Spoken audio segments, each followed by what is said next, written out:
Oh, well.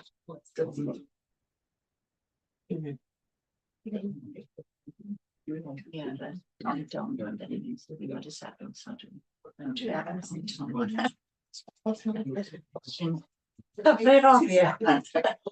Ydyn nhw'n sgio? Dwi'n sgio'n legei, sadwn. Fi brad. Yes.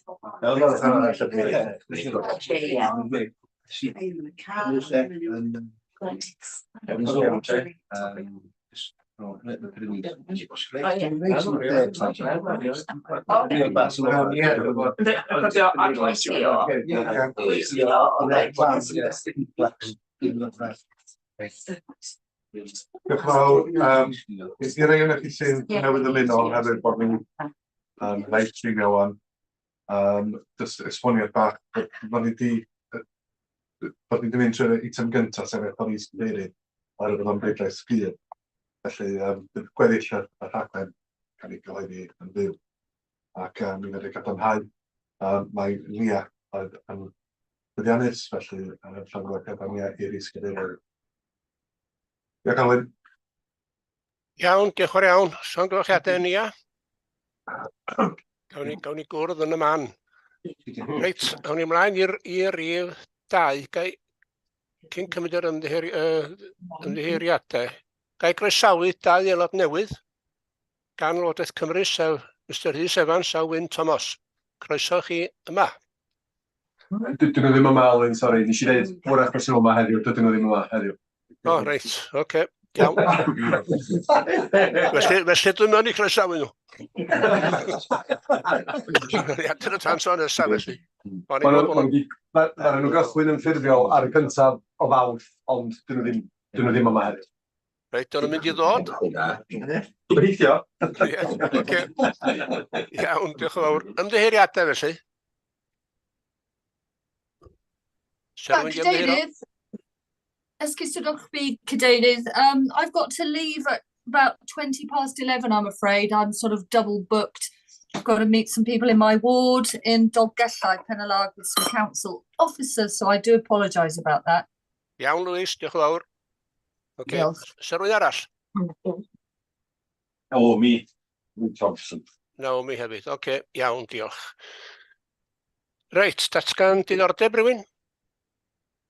Os gael ydy ma'n o datgan diddordeb, mae'n eitem yna gan cyngor Conwyn, does? Oes. Ar yn gyfer bont yn Betws y Coed. Felly, mae aelodau cyngor Conwyn yn datgan diddordeb oherwydd os mae'n aelodau o cyngor Gwynedd.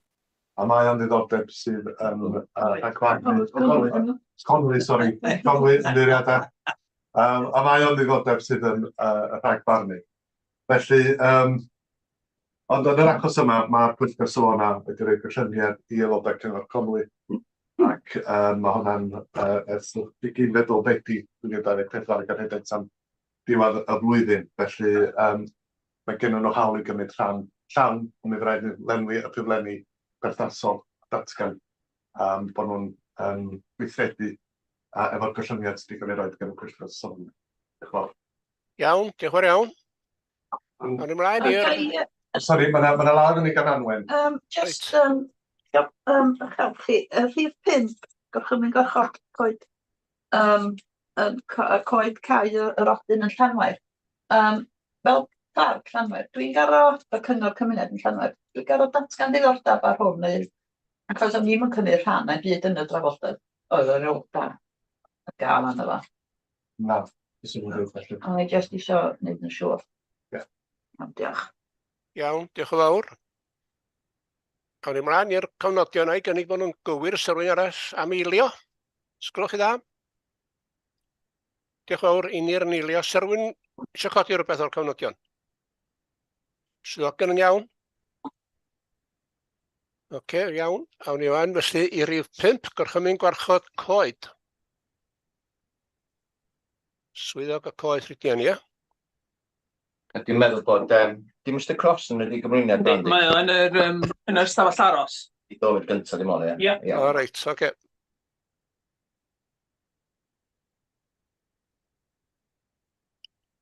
Ac er wybodaeth, Mr Cross ydi perchennog y coed. O, Ie. ie. Ocê.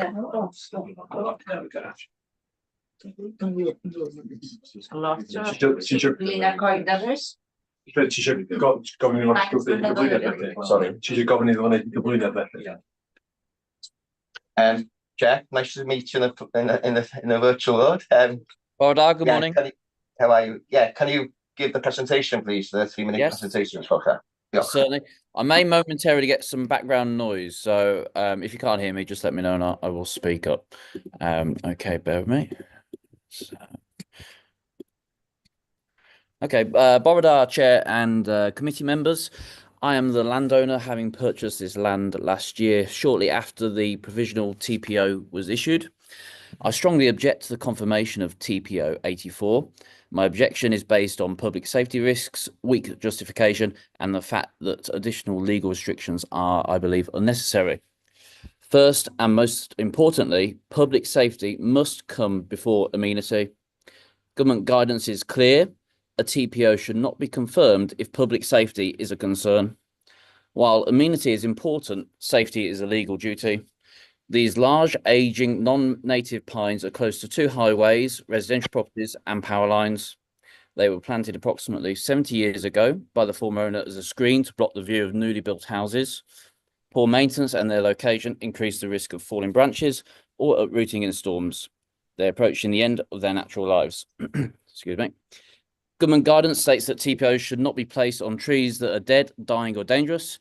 Both residents and I consider these trees to be dangerous, and even arguments against this from the National Park acknowledge that they're on the path towards becoming hazardous. The National Park did not conduct an independent risk assessment. A basic visual inspection does not account for structural risks or long-term stability. The TPO creates delays, bureaucracy, making urgent work harder. Several tree contractors have refused to quote on preventative maintenance that has been approved by the National Park because they do not want to deal with TPO restrictions, making essential maintenance more expensive and difficult to carry out. Secondly, the TPO appears to be based on false justifications. If there were real community concerns as suggested in the meeting pack, we would expect to receive multiple letters of support, yet only one anomalous submission exists versus many formal objections from residents with safety concerns. The Community Council did not object, but that does not mean that they support it either. They did not consult residents and had they engaged properly, they would likely have heard many more safety concerns than arguments for preservation. Another major issue is that the justification for this TPO simply doesn't add up. This land is already within a designated conservation area, so to my knowledge, this tree work already requires approval under planning law. The National Park already has control over any proposed felling or maintenance in this instance, and using a TPO on top of an existing protection is excessive and unjustified. So if I can just sum up, in light of these reasons and summarise, I respectfully urge the committee not to confirm TPO 84 for the following reasons. Number one, the National Park has not provided sufficient evidence to justify protection. Number two, the TPO was not triggered by widespread concerns, but as I understand, by a single complaint from a neighbour with a personal grievance against my family. Number three, the Community Council did not object, but did not consult local residents or visit site. 4, these aging non-native trees are in a high-risk location and require increasing maintenance, which could be delayed under the TPO. And finally, number 5, the land is already protected under conservation area rules, making the TPO unnecessary and excessive. Tree contractors are refusing to quote, and so will make safety concerns worse, not better. The correct decision is, in my view, is not to confirm the TPO and allow responsible tree management without restrictive legal barriers. Thank you for your time and consideration. Iawn, diolch yn fawr iawn i chi. Okay, diolch. Diolch yn fawr. Rhidian, sydd mewn wan? Yeah, just ymateb i fe Mr Cross i ddeud. Ar ran mae di pwyntio lot yma o'r ochr diogelwch. Da ni'n rhoi TPO ar coed peryg yna, mae'n eisiau fod yn sicrhau. Ac ar yr un allan i gario allan asesiad o'r coed cyn i fi benderfynu. So yna di creu allan yn coed peryg sy'n mynd i ystyried roed y TPO ar y lle cyntaf. So mae hwnna eisiau gael ei gofio. Dwi gyda cymwysterau cywir i gario allan y math yma o waith asesiad. Mae'r asesiad risg wasg yn disgyn ar y perchennog y tir ar y pryd oedd Mr Cross yn y perchennog wedi prynu'r lle wedi bythefnos wedyn, dwi'n meddwl, yn siŵr. Wedyn, ar ran ochr fod y ddim gyda'r ymgynghoriad, dwi wedi ymgynghori drwy post a hefyd gyda arwydd fyny wrth y coed. Ac mae'n deud y wir, mae yna dipyn o werthwynebau ar y ffeil, da chi'n gallu gweld yn y pac, ond mae'n hefyd bobl wedi yn cymnogi'n lleol, ond dyn nhw'n eisiau dod ymlaen i ddeud ffaith yn nes, so dwi'n gallu, ydych un yn cymnogi, dyn nhw'n cweit yn gywir o'n ffordd, felly. Ac ar ran fi, oes mae coed yn mynd i'n gwaith peryg yn y dyfodol, di TPO ddim yn stopio i ni wneud gwaith, ynddo. Mae yna rhyw misconception hynny, bod os mae'n coed da TPO, just caniatad y parc sy'n angen, a dwi'n byth yn rhoi gwrthwynebu gwaith sy'n angen i wneud gwaith i sortio coed peryg allan, de. Yr unig beth ydy, mae'n just i'w ebos rhwng fi a fo, a dyna fo, mae'n mor hawdd y hynny, de. As fi'n angen ar ran y contractors, mae'n ddigon o contractors, dwi'n delio ddydd y dydd yn neud gwaith ar coed gyda ti, o sefyll ffordd. So, ia, mae'n... So, yn unig gwestiwn o hyn. Be oedd yr syniad o'i TPO ar nhw'n y lle gyntaf? Ia, iawn. Cefndir oedd, ond sy'n lleol bod y coed yn mynd i gael ei gwerthu, ac oedd y sy'n lleol bod wrach bod coed mynd i gael ei chwympo, a i fi, dwi wedyn yn asesu'r coed, ac amenity ydy'r prif reswm gyda TPO, ond hefyd yn y cefndir mae diogelwch yn y cefndir, so sy'n fi byth yn dweud dwi wedi dweud yn blaen, so byth yn rhoi TPO ar coed sy'n beri, ac dyn, ia, mae yna broses dwi'n dilyn, a wedyn, oedd hein, mae yna rei yn eich nabod yr ardal eitha dda, maen nhw'n eitha gweledol, maen nhw'n sefyll allan yn ardal neu allan dde, maen nhw'n rili maen nhw'n goed sydd ddim yn perthyn i'r ardal, maen nhw'n goed Monterey Pines o sef o California, Mexico di'r, ond maen nhw'n goed sydd, maen nhw wedi goroesi storm dara, so maen nhw wedi goroesi y storm, so maen nhw'n goed sy'n byw yn gyfforddus gyda lan y môr. Ydyn nhw'n tynnu at diwedd i hwes, nhw'n i gytunu angytuno fan'na, dwi'n dweud maen nhw dipyn golew o oed ar ôl gyda nhw'n y ffordd, so... Beth yw nhw'n? Oedd be Mr Gross yn dweud, ond wedi cael ei plannu i sgrinio stad o dau cyngor yn ardal Llanfair, wedi anfen gywir efo ni, ond dyna beth dwi o'r cefndir ydy wedi cael ei plannu yn 95, 70 oed, sy'n fi'n dweud ydyn nhw.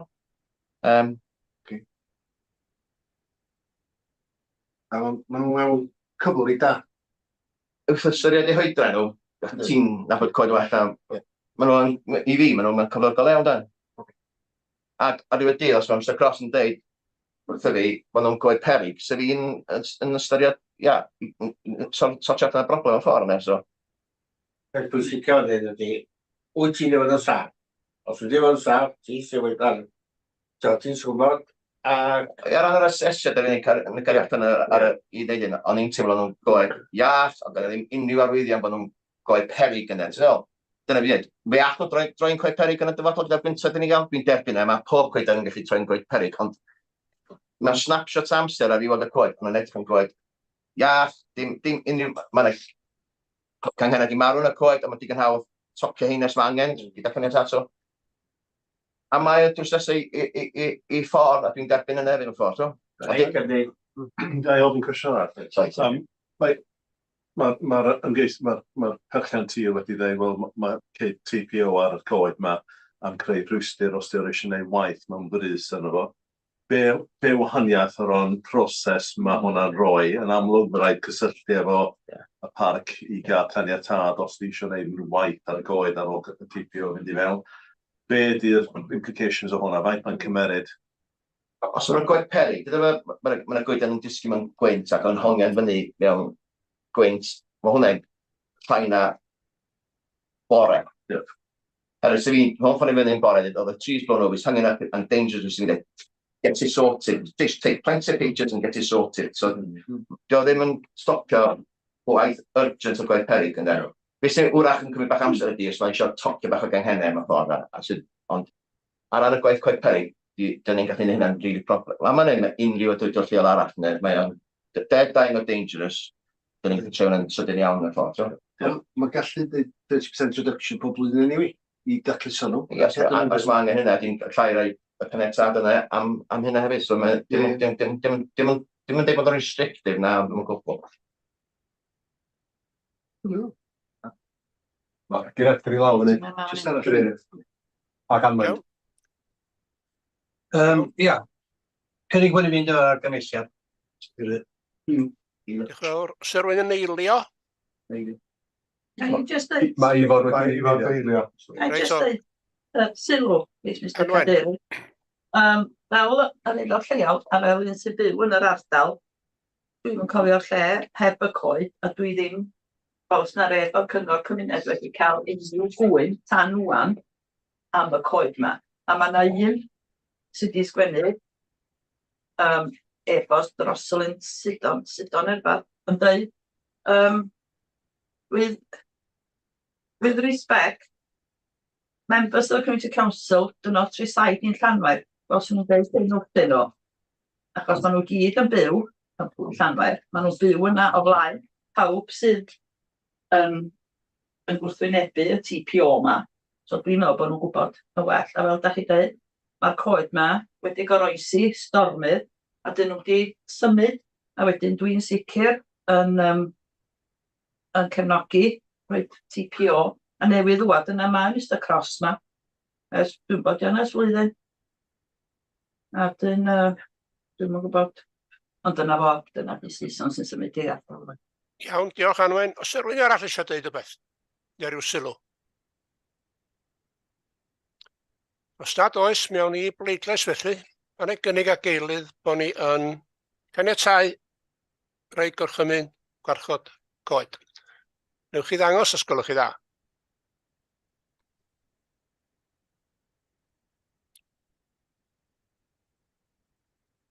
Di gario yn ymwydol. Neu ni, iawn, diolch yn fawr iawn, mae hwnna wedi caniatáu. Dwi'n mynd i adael chi fel, diolch yn fawr. Rhif 6, adroddiadau gan y cyfarwyddwr cynllunio. Rhif 6.1 y fanna. Pont y soldiwr Betws y Coed. Iona yn fan hyn, ia? Yn gymryd hwn i Iona? Ia, diolch Mr Cadeirydd. Ia, Dafydd Thomas sydd wedi gwneud yr adroddiad wedi gweithio ar y cais, felly diolch i Dafydd, mae Dafydd bellach wedi gadael ei llun. Felly dwi'n cyflwyno'i gais.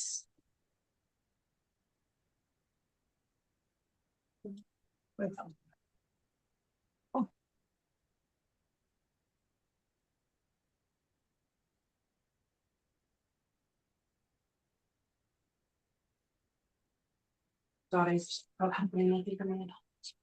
Mae'n iawn.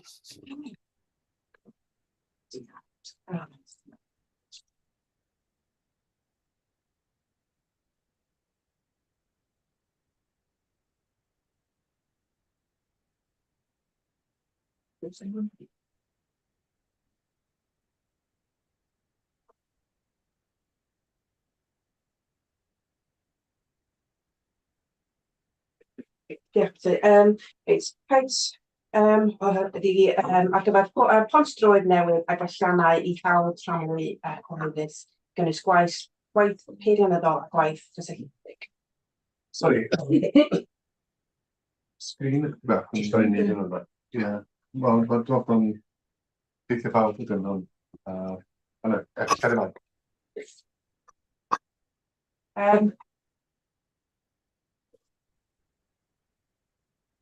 Pont yma gynnwys yn Betws y Coed. Os ydych chi'n gweld mae'r llinell goch yn cynnwys llwybr gyhoeddus ar ochr yr A470. Mae'r hyd caeau amaethyddol ac ar draws y bont ar hyd i hen ffordd yr eglwys. Mae'r llun yma wedi cael ei gymryd o ochr A470, fel ydych chi'n gweld mae'n mynd ar draws yr tir amaethyddol. I gweld y bont yn cael ei gynulleidfa yn y goch yn yma. Lluniau bob o un ochr hen ffordd y eglwys mae'r lluniau yma. Mae'r bont y dyn cael ei adeiladu 1930 a chafodd ei gau diwedd 2021 a gymellach ddim yn cael ei ddefnyddio. Oherwydd wedi cael ei gau ers hynny. Pwrpas y dybodiad ydy disodli'r bont droed bresennol sy'n groesi'r afon. Bydd y bont droed yn cael ei ledu o 1.2 metr i 4 metr a fydd yn gwella grychedd ar gyfer defnyddiwr. Bont newydd arfaethedig wedi cael ei nod y bont newydd i bod o'n y dyluniad tebyg i'r bont sgrob bresennol yn yr ystyr y bydd yn cynnwys tyrau gwaith metal a dynedig i'r dwyrain a'r gogledd a'r gorllewin i'r afon Conwy gyda cheblau metal yn hongian y dec bont droed. Dwyrain yr afon mae'r cynigion yn cynnwys gylliannau rhew tramwy cyhoeddus yn y cynnwys gwynebau newydd, giatau cae newydd, peidlos concrit, waith pryd wedi awraddio a waliau cynnol isel i gydweddu'r llwybr troed o fewn yr tirgrif presennol. Bydd y llwybr troed yn troed gwell yn rhedeg i gogledd o'r ffordd mynediad i'r fferm muriau yn cysylltu efo'r A470 ar hyd ramp newydd. Mae'n gynllun o'r ffordd presennol. A dyma chi gynllun o'r ffordd argyfedig yn newydd.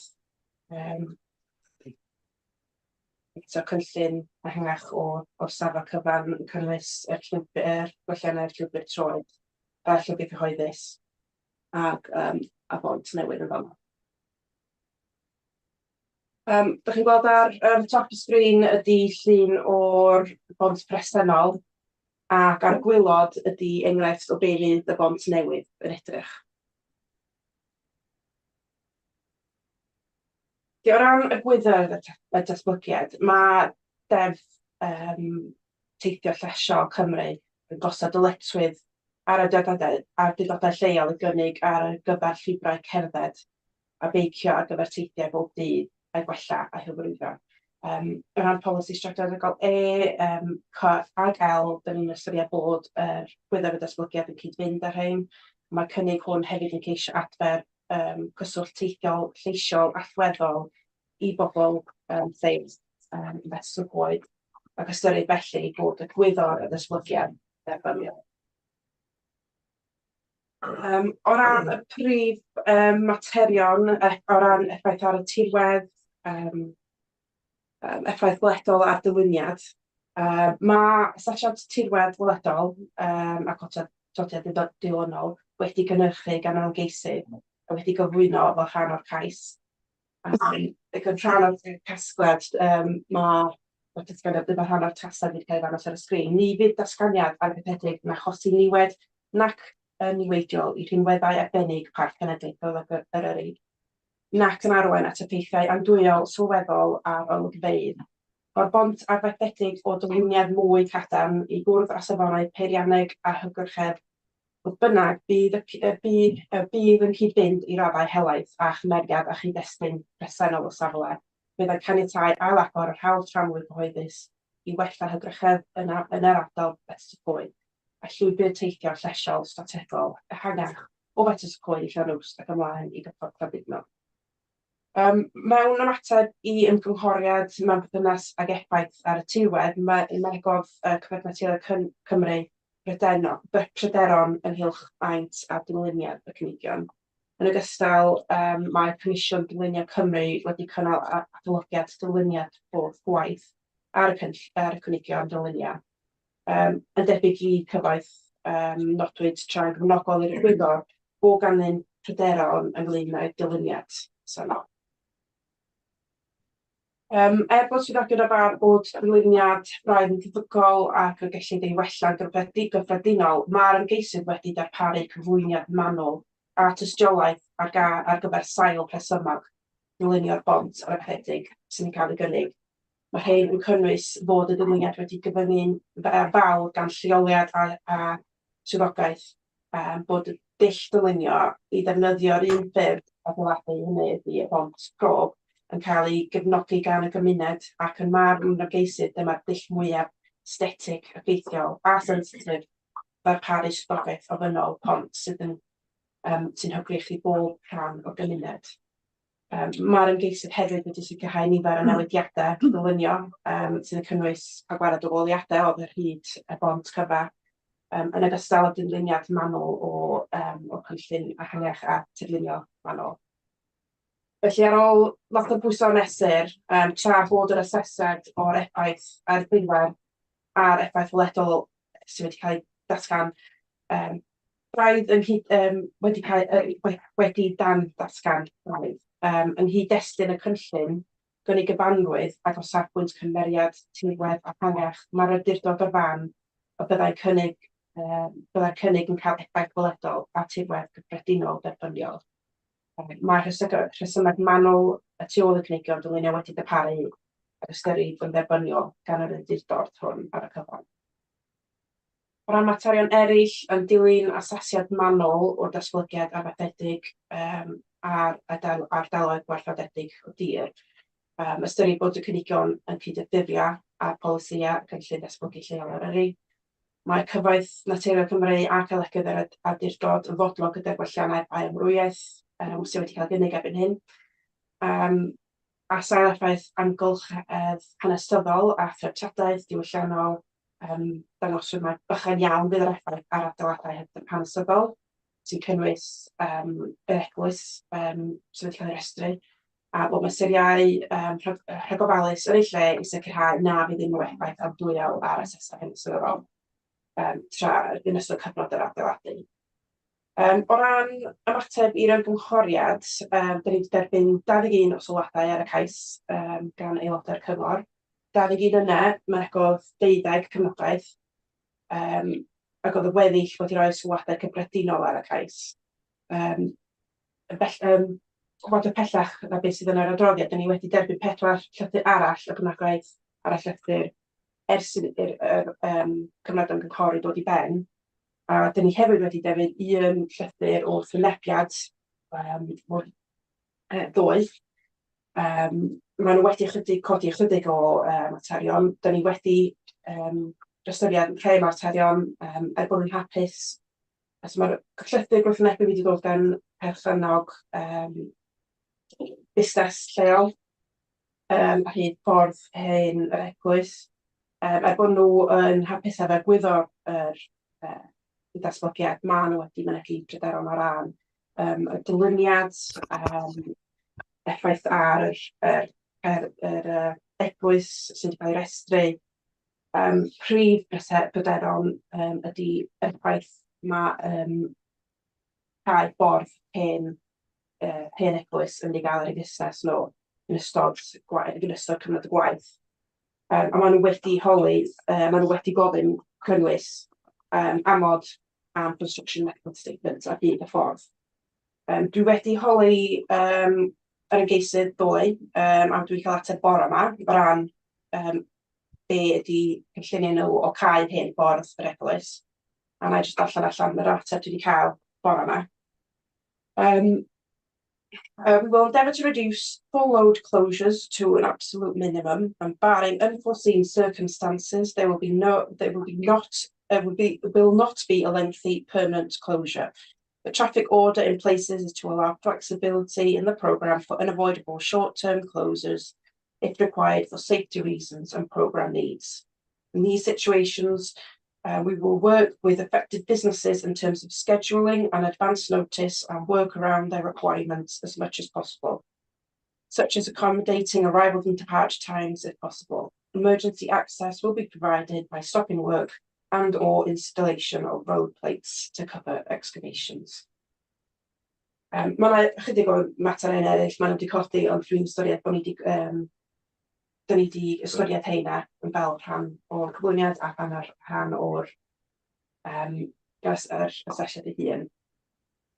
Felly o ran casgled, cyflwyniadwyd asesiad trylwyr o'r cais yn sylwiedig ar rhinweddau a'r cyngor ar gael yr awdurdod ar agor ystyried ag ysgrifennu'r ysbrydoliad hwn.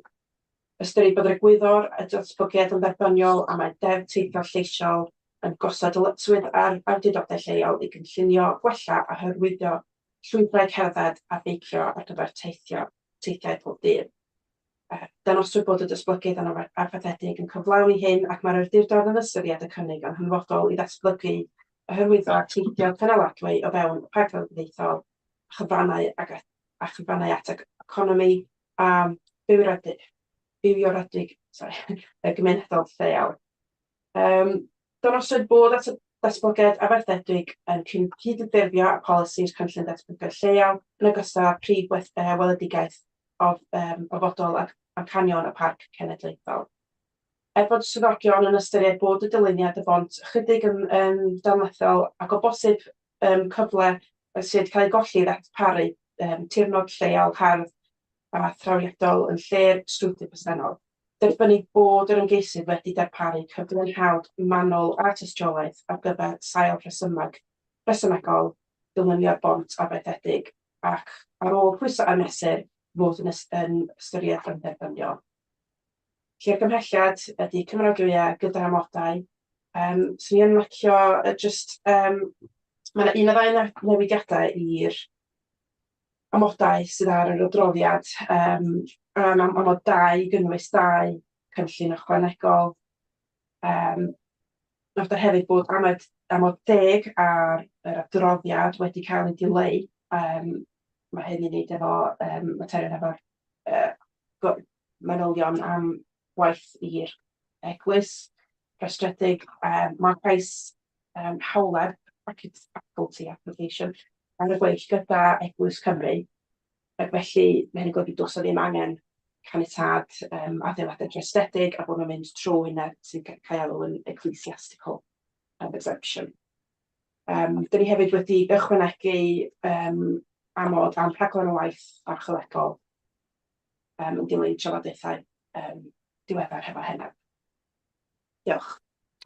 Iawn, diolch yn fawr iawn, Iona. Sa ryw sylw gen rywun? Gwydiwch ei wneud, ac yma ar y sgrin, dyna fo.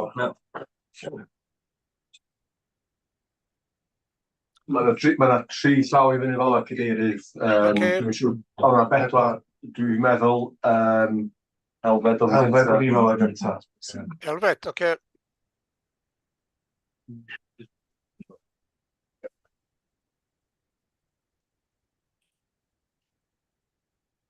Elfed y gyntaf, ia? Ia, dwi'n gweld hwn yn brosiectau iawn uwchraddio i bobl anabal ac i gerddwyr ac i feicwyr. Ac nôl y syniad, o'n i'n wedi gweld y syniad ar darpar bont newydd. O'n i'n gweld ti'n iawn, y bobl gwrthwynebu, ond o'n i'n siŵr iawn pam lle. O'n i'n gweld dyluniad y bont yn iawn lle. A mi sydd deall pan bod y Cyfoeth Naturiol Cymru a Pryderon yn dan fo. Gweithio'n yr afon, no. Gweithio'n yr afon. Gweithio'n yr afon, oce. Efo'r dŵr mwy na efo'r bont i hyn, lle. Ia, cyd bod o'n cael ei uwchraddio a bechos o'n i'n cael trafod hyn am Pont Roeg Trawsfynydd. I gael gwch i lwyddiant, so mae mwy na di gael ar Llyn Trawsfynydd efo bont ni. So dwi'n hapus o. Diolch.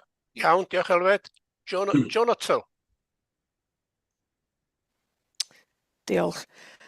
Can I just ask about the cost of maintenance? Who will pay for ongoing maintenance and also an access for maintenance? Obviously, do they come over the farmer's land?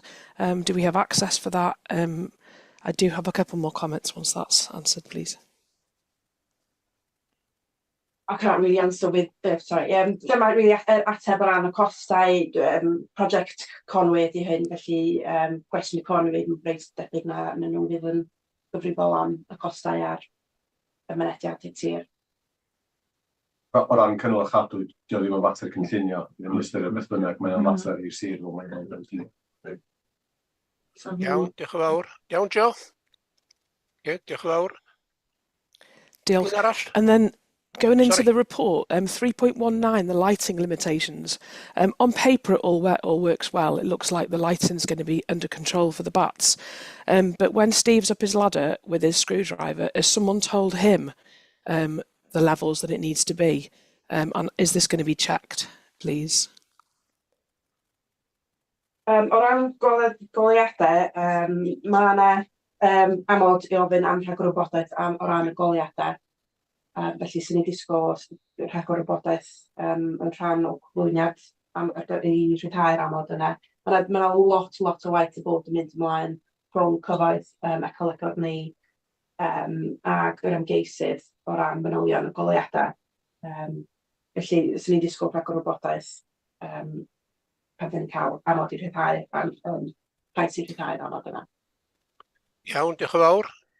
Diolch, sorry, can I just come back again? The 4.19, the potential hazards of construction, again, can lighting be asked again on that, because it's the same question? And then also, all workers on site need to be aware of the factors that have come up in the report regarding the protection of the bats and peregrines. Thank you.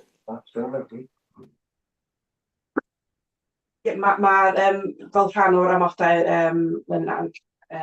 amod 2, mae gyd o'r dogfennau cyfreithnol wedi cael ei gynnwys yn fanna, felly fydd y gwaith yn gorau cael ei wneud yn unol â unol yn yr dogfennau. Iawn, diolch Iona. Iawn, Joe? Diolch. Oce, diolch yn iawn. Iawn, so Ifor y nesaf wedyn Brian a wedyn Eric. Reit, Ifor. Diolch yn fawr. Ie, gen i bod hwn, y datblygu yma yn ticio lot o boxes. Mae o yn ticio box agenda teith lleisiol.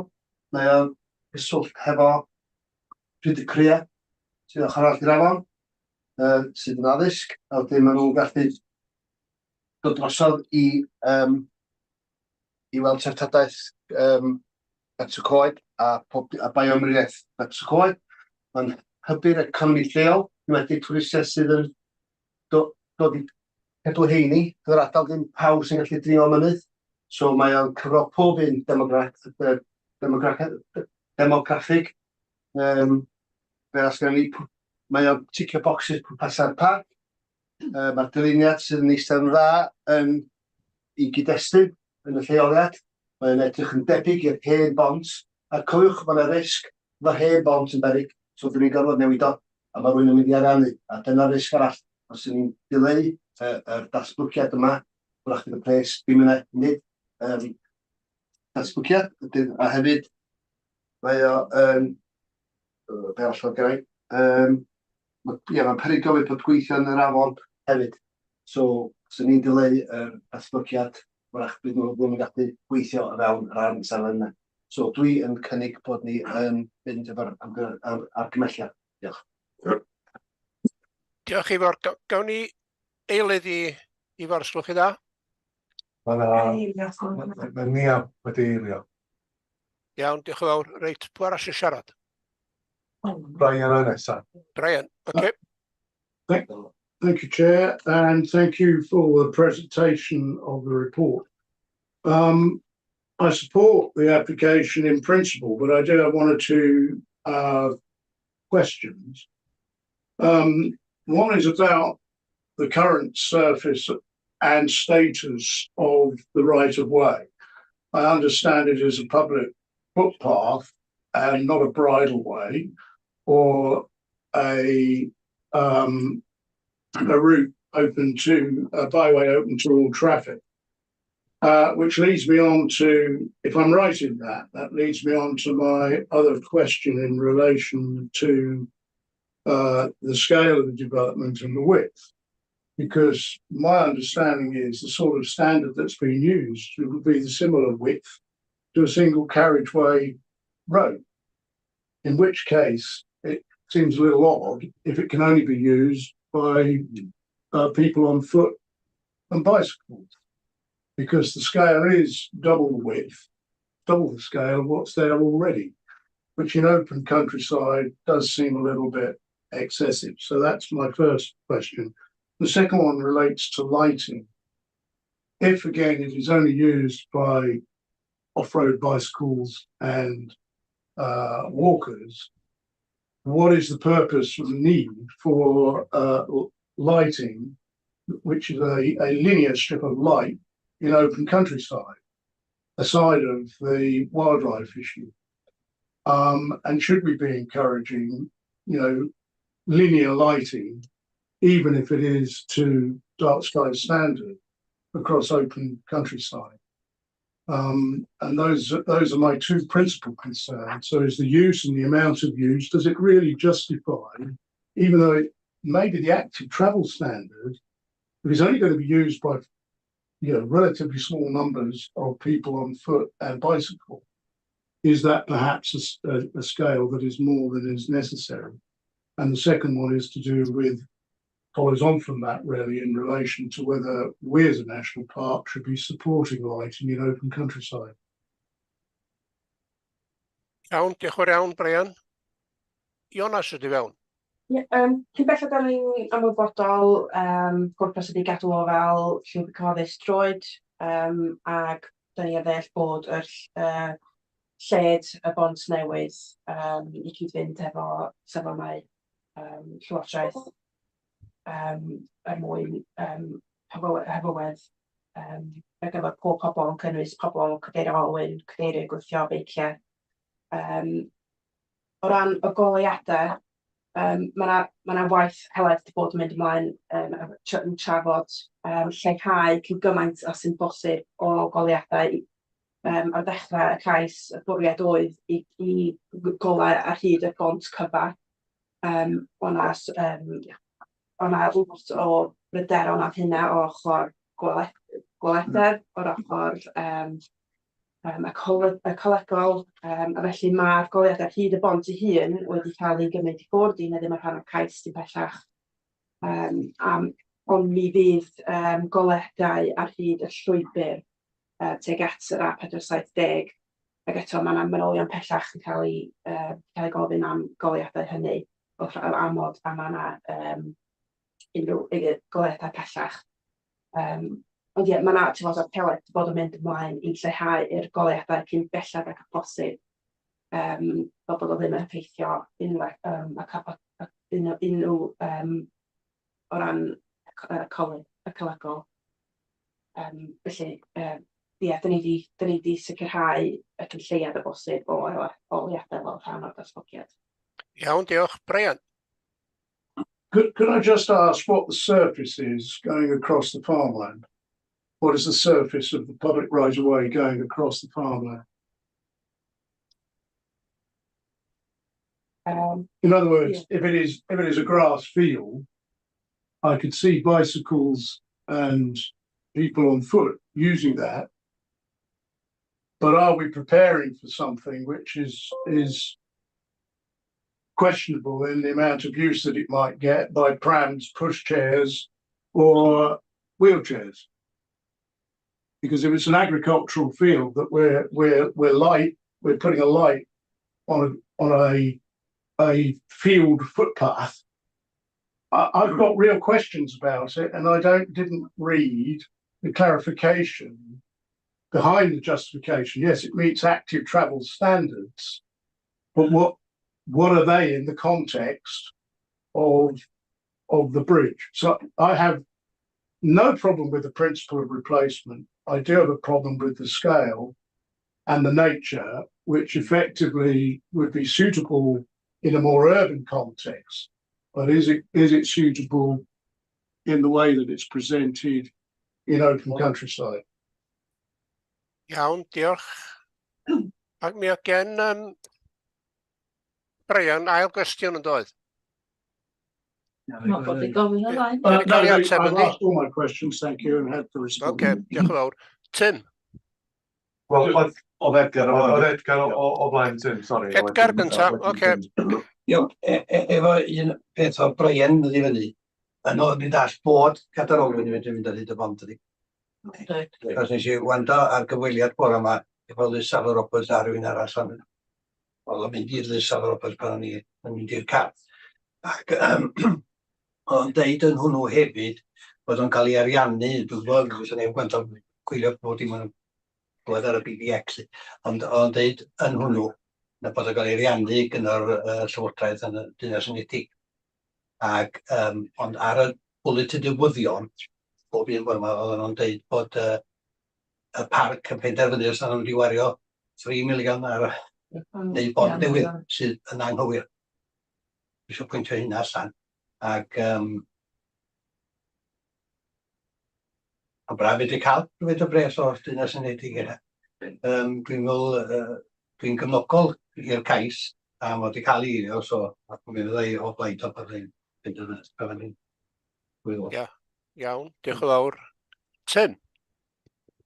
Fyswn jyst licio ychwanegu ar beth mae Brian di ddeud. Dwi'n meddwl paragraff 3.9 a dudalen 76 o'r bapur yn sôn am ddilyniad y bont.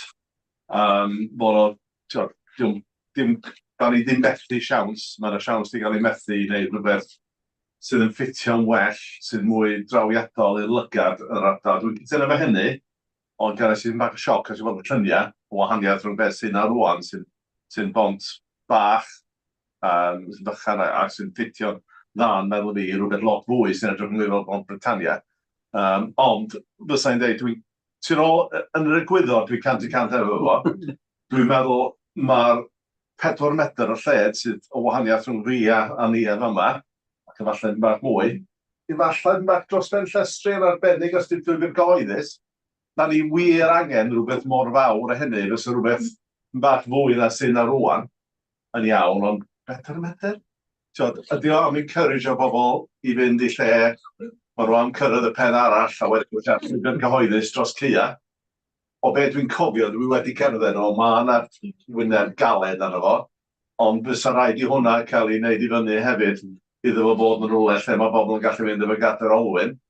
A hefyd, fel mae Brian wedi dweud, a dwi wedi edrych ar y map, mae yn llwybr gyhoeddus, felly pob parch, os ddim bod, a dwi'n sy'n seiclo, ddylse beics ddim bod arno o gwbl, fel mae rwan, mae'n yn erbyn yr egwyddor o llwybr cyhoeddus. Felly, mae'r dyluniad efallai ddim yn gore, ond efallai ddylse nhw meddwl am cael rhywbeth beth yn bach llai fanna. Ond, sa'n licio golli'r siawns i gael y bres gyhoeddus yma i mewn i'r ardal trwy hwnna. Yn diwedd a'i gefnogi fo, ond dwi ddim yn meddwl bod o'n yr oreg o'n i ddweud.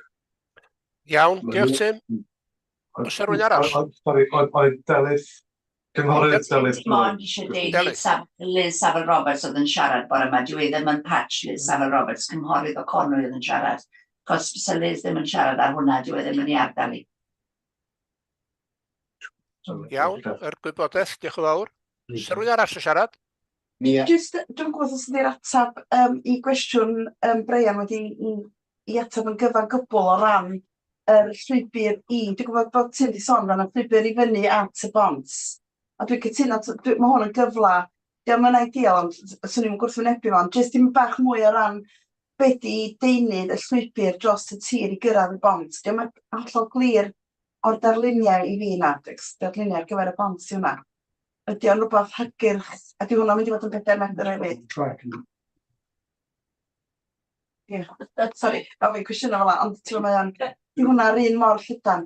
Wel, sori, mae'n gwestiwn yn rhywbeth. Ydy hwnna'r un mor hygyrch?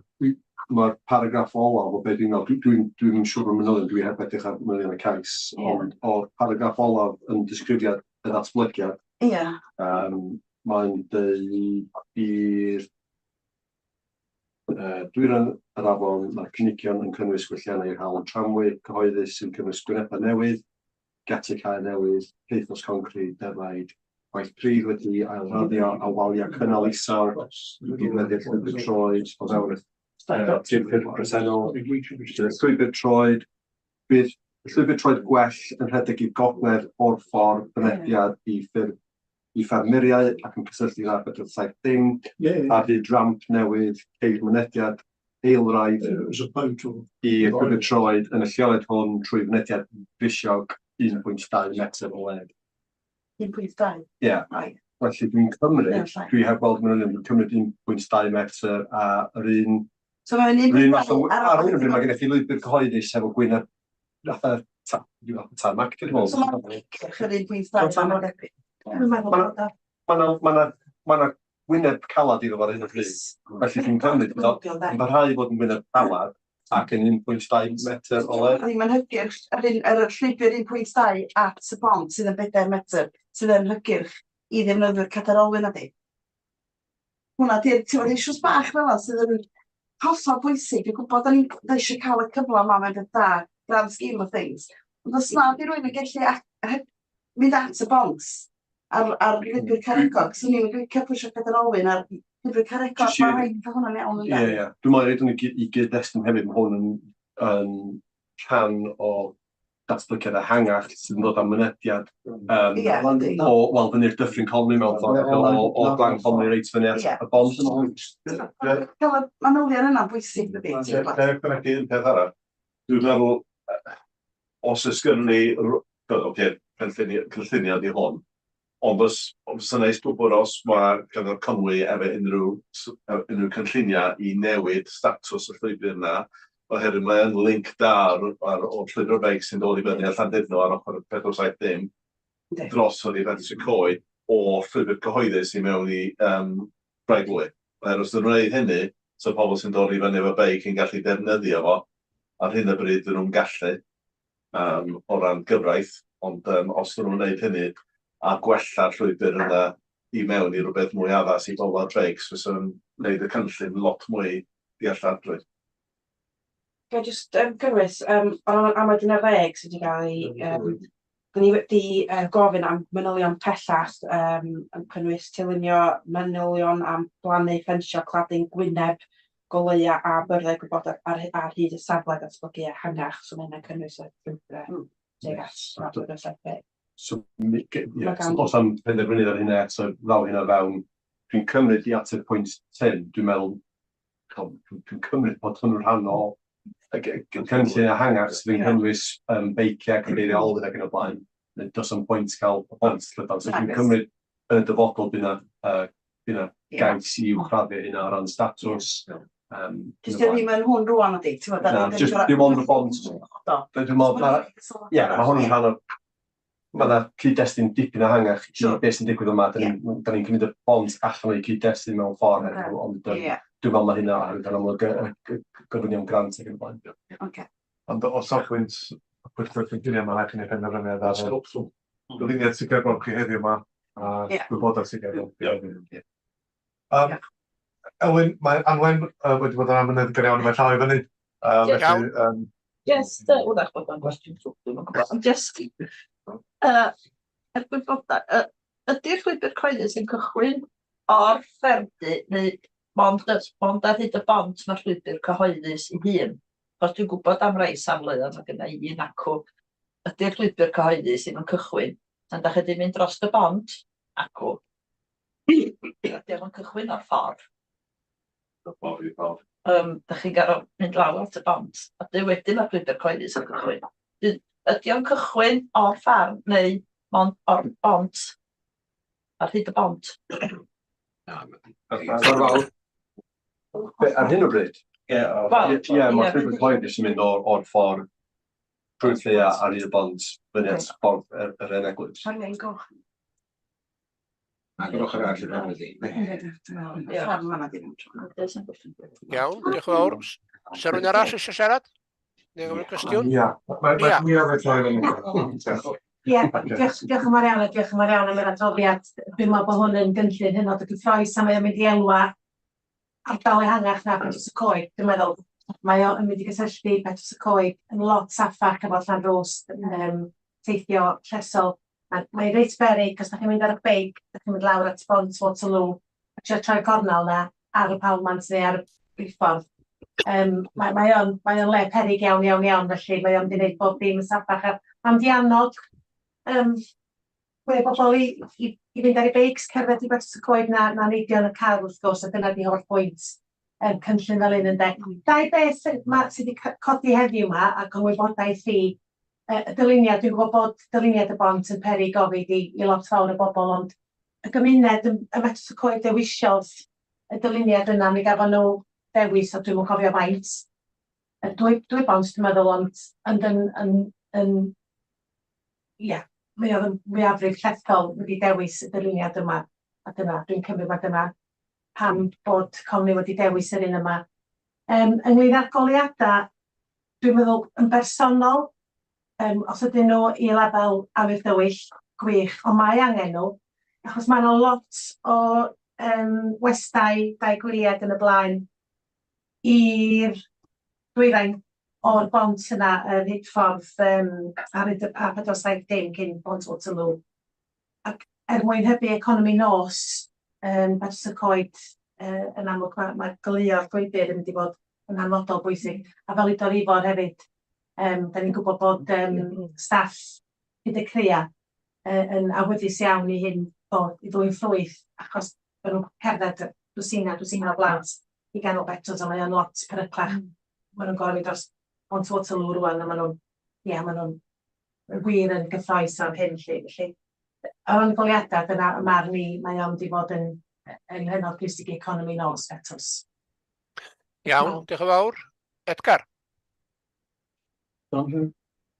Sori, o'n i jyst eisiau cywiro un pwynt gynharach. Dwi wedi edrych ar y cynllun erbyn ŵan a jyst o ran ateb I pwynt Brian, mae'n deud mae'r llwybr sydd yn rhedeg, mae'n eich pecyn chi, mae'r llwybr sydd yn rhedeg fyny at y bont yn 3 metr o led. Felly, y geiriad sydd yma, proposed 3 metre wide shared use active travel path. O fi John. O fi John. Okay, yeah, we'll put all that. Right. Elwyn oedd, mae'n gan efo lawr yn ymwneud. Yndi. Edrych ar hwnnw ynde, yr argymelliad ydi gyfeirio gyda amodau. A mae o dim dwi'n bod yn, wel, rhan fwyaf beth dwi'n bod yn gwrando yn y awdurdod heddiw ar hwn. Yn yr amodau, dyna pan bod o'n dod I fyny efo golaf a felly, ond mae hynna I gael I pethau cyn gan o ddechrau dydi. Dydy mae'r amodau'n gyfrol yn y meddwl I. Iawn, diolch yn fawr. Sa rhywun arall sy'n siarad? Os nad oes, mi awn I bleidlais. Mae'n gynnig ag eilydd bod ni yn caniatáu. Sy'n pawb sydd o blaid, newch chi ddangos os gwelwch chi dda. Reit, mae hwnna wedi'w gario hyd y gwela I, ydy? Di gario. Diolch yn iawn. Ie, os ar rywun yn gwrthod? Yn erbyn? Na. Na, neb yn gwrthod. Oce, diolch yn iawn, hwnna di ganiatáu. Reit, ymlaen felly I codi ystyniad cewn ag ystyniad I gaffi. Beth oes y coed? Iona eto, ia? Gafin. Gafin, rwan.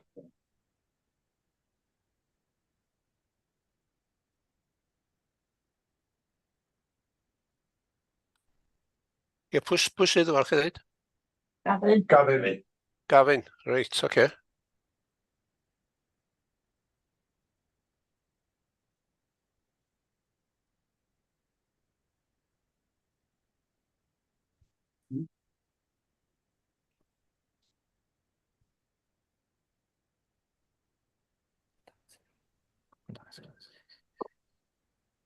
Okay.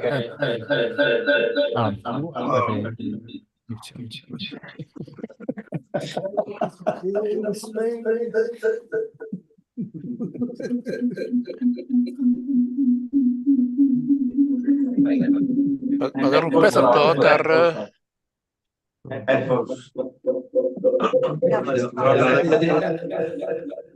Dwi'n ofyn I...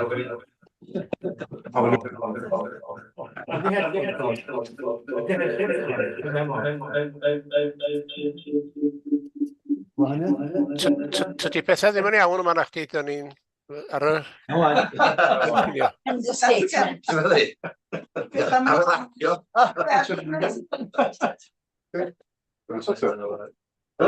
Oh, suddenly moved into the jungle. That was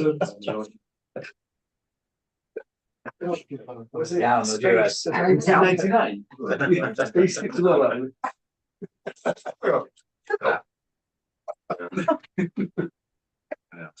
Yeah, okay. Diolch Cadeirydd. Mae'r hon yn ymwneud â gais cynllunio gan Mr and Mrs Jatra a Gwyneth Theatr yn ymwneud ag unig un stryd y orsaf ym Metasgoed. Mae'r busnes Hanging Pizzeria yn gweithredu o uned un. Mae cais sy'n olweithredol ar gyfer codi ystyniad cefn ac ymestyn defnydd caffi, blaenslaes bwyty, defnydd dosbarth tri a siop defnydd dosbarth A1 I ardal estynedig. Mae'r achos wedi ei gyfeirio i'r Pwyllgor cynllunio yn unol â'r cynllun dirprwyo. Mae hyn oherwydd bod y Cyngor Cymuned wedi mynegu ban grwys I argymhelliad ar sawl rhesymau cynllunio cadarn a derbynwyd o fewn cyngor ymgynghori.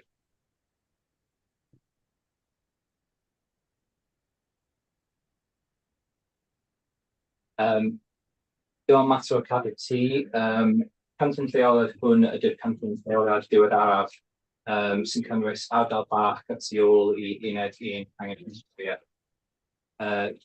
Mae safle'r cais wedi ei ddoli ganolog o ran anheddiad gwasanaeth betasgwyd i dde o orsaf, reilffordd ac y tu ôl i unedau masnachol mwyaf deheuol stryd yr orsaf.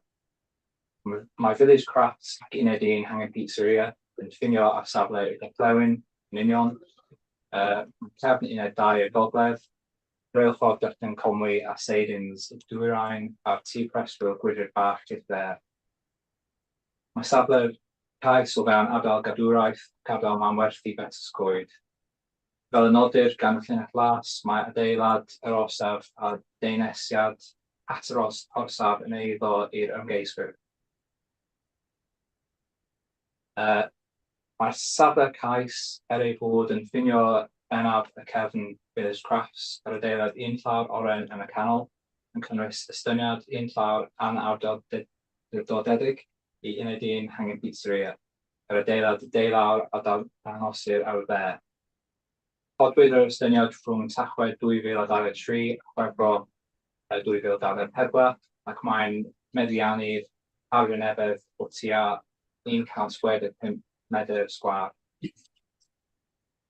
Mae mynediad i'r estyniad yn bennaf o tu mewn i hangen pizzeria. Mae mynediad staff ychwanegol i ardal sbwriel ac awgylchu sydd wedi leoli o blaen yr estyniad i ochr deol Village Crafts. Mae pwyntiau mynediad gadael wedi Cynllunio yn y cefn ac i llwybr cerdded y tu ôl i unedau masnachol stryd yr orsaf. Rhoddwyd caniatâd cynllunio i newid defnydd uned 1 o defnydd siopau A1 i defnydd siopau A1 ar bwyd a diad A3 yn 2016. Mae'r estyniad an awdurdodedig yn cynnwys unedau bwrgell, rheilgell, mannau storia, paratoi bwyd a golchi llestri, stafell gotiau a thoiled sy'n atodol i'r defnyddiau hynny. Fodd bynnag, nid oedd caniatâd 2016 yn ymestyn i dir y tu ôl i uned 1, felly mae defnydd yr estyniad i'r pwrpas hynny hefyd yn anawdurdodedig. Tra bod yr estyniad presennol yn heb caniatâd, rhaid nodi bod strwythur sydd ag ôl trwy tebyg iawn i'r estyniad presennol fel y dangosir yn awyrlyn ar y dde a dynwyd yn 2020. Wedi bod yn ei le ers o leiaf 2018 ac yn cael ei adeiladu mor gynnar a 2017 fel y dangosir yn y awyrlyn a dangosir yn y canol. Roedd y strwythur hwn wedi cynnwys waliau ddydd mesh, tôl heian, rhichiog ac roedd o'r gelloedd, rheilgelloedd, man storia, toiled staff ac ystafell gotiau ynddo. Fel datblygiad adeiledig a wedi bod yn ei le am fwy na 4 blynedd, roedd y strwythur blaenorol wedi dod yn immwn rhag camau gofodi. Felly roedd yn wrthbreithlon y gallai fod wedi aros yn ei le fel yr oedd. Wedi dweud hynny, nid oedd newid defnydd y tir yn gryfeision gan bod y rheol 10 mlynedd yn berthnasol. Felly gallai fod yn ofynnol i'r defnydd anawdurdodeg o tir, os bernir nad yw'n cydymffurfio a pholisio cynllunio bod wedi dod i ben pe bai camau ffurfiol yn cael ei ystyried yn ffurfiol. Mae'r strwythur sydd wedi disodli'r strwythur dir mesh blaenorol yn ei ffyrdd fel adeiladwyd adeilad lean-to modern sy'n cynnwys cladding PVC, lliw glo carreg, ffenestri a drysiau.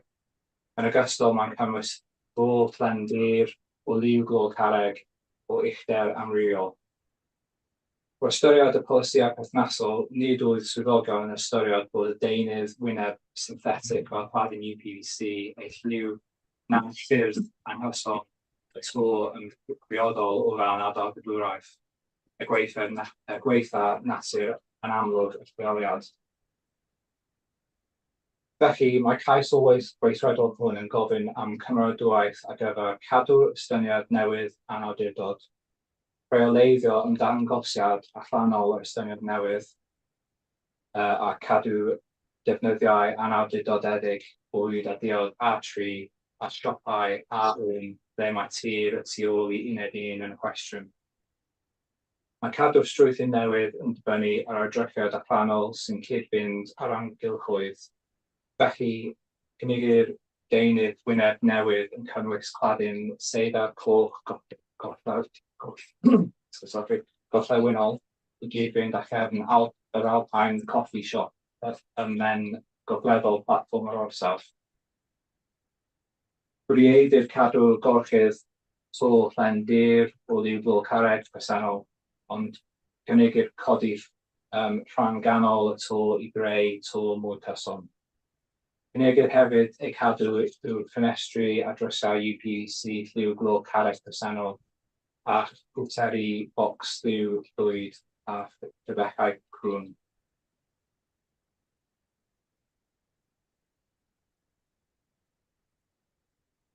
Mlaen at y asesiad. Mae mestyn busnes rhan fanwerthu o fewn ardal adwerthu ac anheddiad gwasanaeth yn gyffredinol yn unol â pholisïau gyfodol, economaidd a manwerthu, SPC, SPH a DP24, ac felly yn dibynniol mewn agwyddo. Derbyniwyd 2 wrthwynebiad oedd yn cymwys y cyngor cymuned. Roedd y materion cynllunio faterol a godwyd yn ymwneud ag edrychiad a deunyddiau graddfa effaith a gymeriad edrychiad yr ardal effaith ar y dirwedd ac ar y ardal gadwraeth. Mae'r estyniad yn un llawr a bydd defnyddio deunydd Gwynedd naturiol yn y cadar goch orllewinol sy'n gydnaws a gosodiad y gwydwyr eraill tywyll bydorol leol. Bydd yn cyfateb i'r cladin a defnyddir yn Alpine Coffee Shop, sicrhau'r ei defnydd trwy amod. Gellir cyfiawnhau peidio a defnyddio teil slechi oherwydd goledd, y rhifas a lleoliad ar gwahanol yn edrych dros seidens reilffordd, lle mae deunyddiau to tebyg yn bresennol. Mae newidiadau wella ffyrdd to hefyd yn cael eu sicrhau trwy amod. Cyfyngedig yw'r defnydd cynhyrchiol safle hwn sydd wedi guddio o golwg wrth ymyl yr reilffordd. Mae estyniad yn cynrychioli defnydd effeithlon o tir gyda ardal Cynllunio heil yn cael eu cadw. At ei gilydd, mae cynllun yn gydnaws a pwysedd a cymeriad safle a ardal leol. Hyd yw'r raddfa a dyluniad yn rhy amlwg ac mae'n adlewyrchu safon dylunio cynladwy yn unol at pholisïau SP a DP1 a DP6. Wrth ystyried yr effaith ar y ardal gadwraeth, nid oedd gan gynghorydd trefsadaeth yr awdurdod unrhyw wrthwynebiad i'r cynllun, gan dweud bod y dyluniad cyffredinol yn gymesur ac yn cael effaith niwtral ar y ardal gadwraeth. Nodwyd mae cyfyngedig bod ei taig tuag at yr estyniad a bod cladin sedwydd yn dewis priodol o deunydd sy'n cyd-fynd â chladin a gair yn y gyfuniau. Mwyn sicrhau bod yn cyfateb mae cyflwyno sampl deunydd i'w gymrydwyo yn cael eu sicrhau trwy amod. Nodwyd hefyd yn delfrydol y byddai gorchu'r llechi wedi bod ar y estyniad, ond ystyried rheoliad Clifford bydd reilffordd gellir derbyn y deunyddiau to presennol. Mai dim ond pwysau cyfyngedig y gellir ei rhoi i'r cynllun gwerthuso a rheoli ardal gadwraeth drafft, sydd eto yw fabwysiadau, dylid nodi serch hynny nad yw safle cais yn dod o fewn unrhyw olygfeydd allweddol a nodwyd. At ei gilydd, o ystyried nad yw'r estyniad yn hawdd ei weld o fewn yr ardal gwydwraeth, ni fydd y edrychiad y datblygiad fel ei diwygiwyd yn niweidio meriad, gosodiad na golygfeydd arwyddocaol ar ardal gadwraeth yn unol â pholisia ESPA ac ESPA.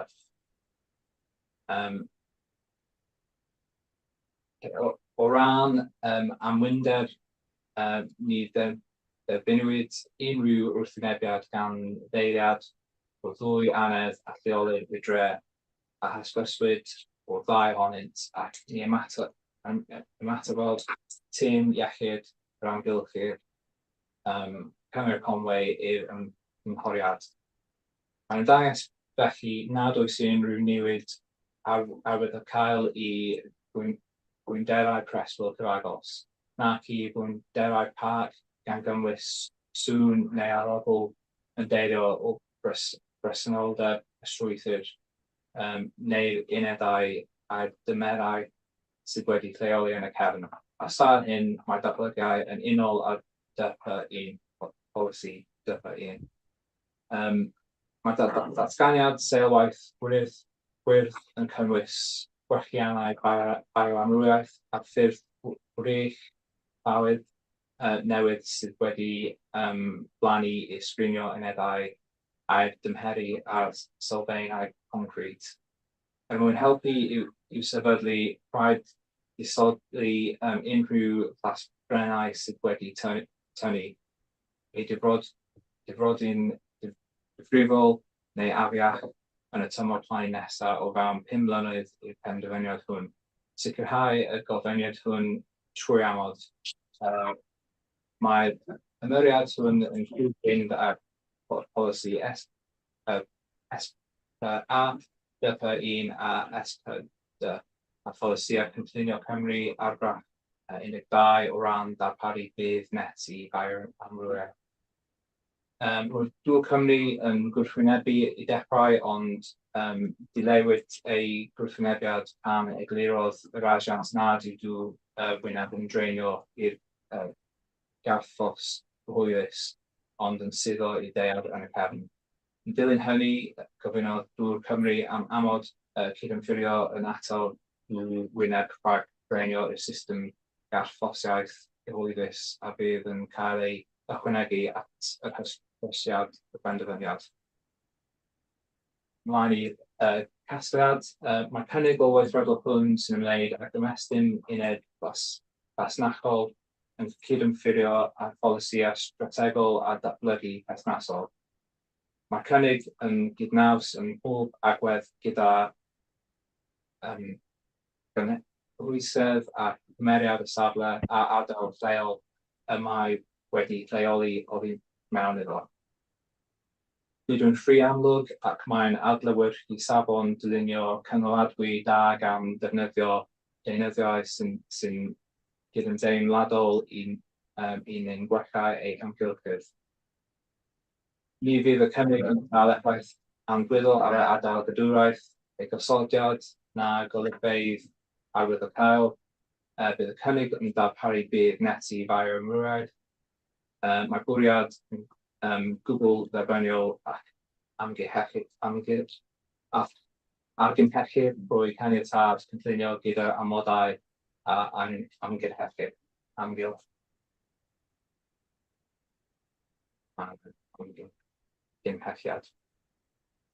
Diolch Cadeirydd. Iawn, diolch yn fawr iawn Gafin. Os rywun isio deud rhywbeth neu gofyn cwestiwn?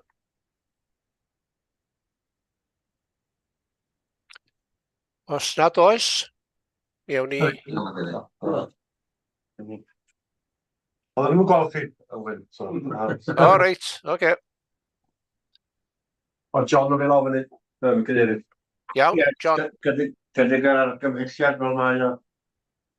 Sa rhywun yn eilio? Oes, mae yna. Sa rhywun yn siarad? Ifor.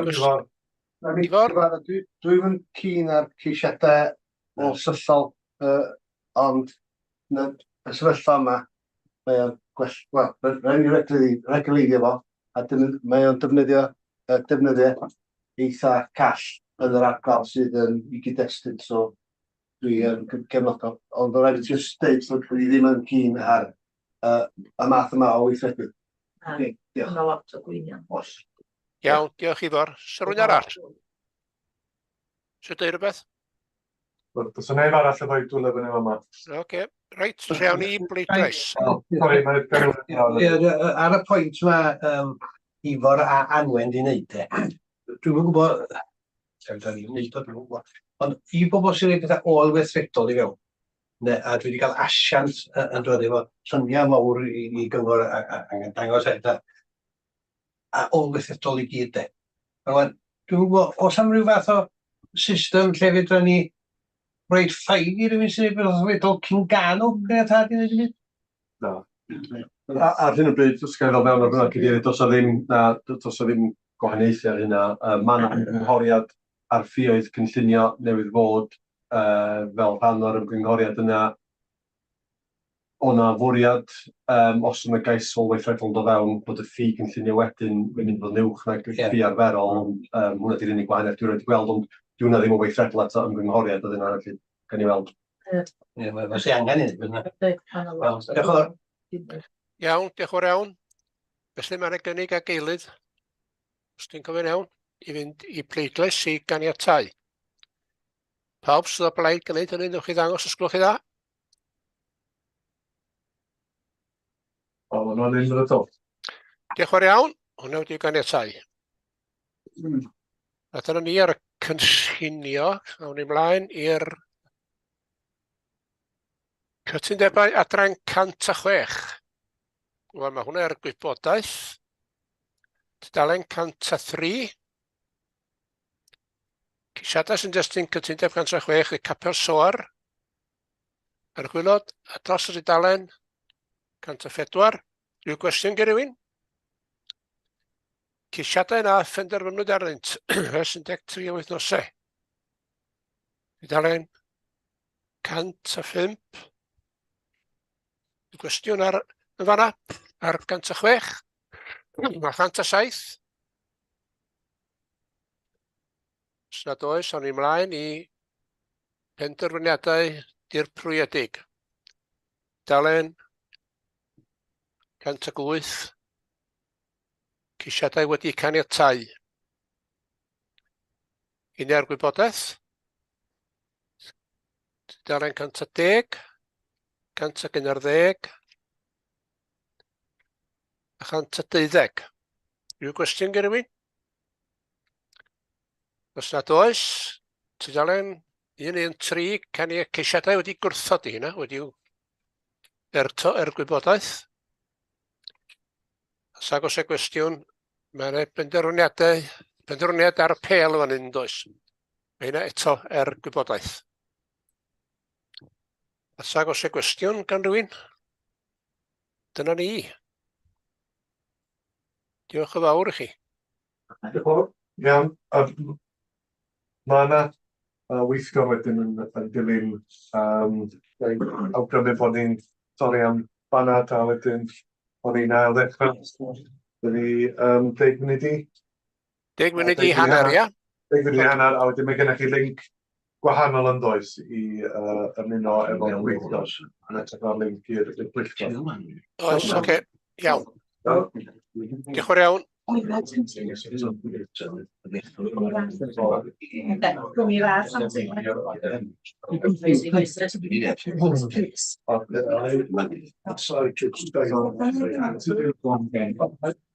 simply not know the contract.